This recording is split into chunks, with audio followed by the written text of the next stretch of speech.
В Иркутске разгорается коммунальный скандал вокруг капитального ремонта многоквартирных домов. Единственный участник тендера некачественно провел работы, и теперь газовые службы по технике безопасности отказываются подключать газ в этот дом. В деталях разбиралась Сусанна Рожина.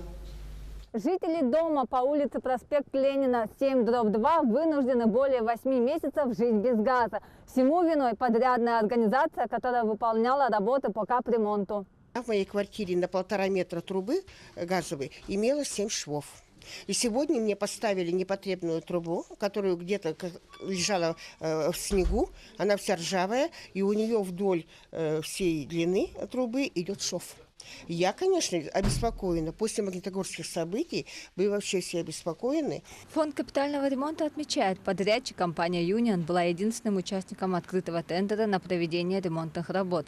Но, как оказалось, к выполнению всего перечня работ, в частности, замены внутридомового газового оборудования, готова не была. Поэтому комиссия несколько раз не принимала работу. Фонд со своей стороны, конечно, осуществлял контроль, но, возможно, не должным образом. Работы, значит, должны были быть завершены в конце сентября.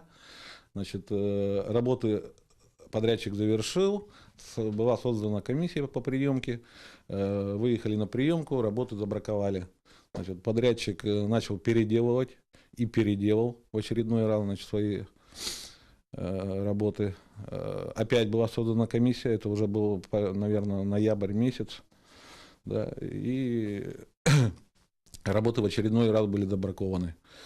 Жильцы не только морально вымотаны таким продолжительным капитальным ремонтом, они вынуждены терять и материально, переплачивать за потребление электроэнергии, а Энергосбыт отказывается делать перерасчет, так как дом официально к газу подключен. Мы считаем, что нам вот эта повышенная нагрузка на электроприборы бытовые, которые, особенно вот эти вот чайники, которые быстро вскипают, они же очень затратные. Мы считаем, что не по нашей вине мы пользуемся ими, да, и нам должны давать вот в этом случае, в случае капремонта, должны давать какую-то скидку. Подрядчик компания «Юнион» в свою очередь утверждает, что весь объем работ по замене внутридомовых газовых труб для всего 64-квартирного дома было выделено всего 340 тысяч рублей. Теперь из-за неприемки работ компания за свой счет привлекла другого субподрядчика – ООО «Сахагазстрой», который в течение месяца должен исправить все недочеты.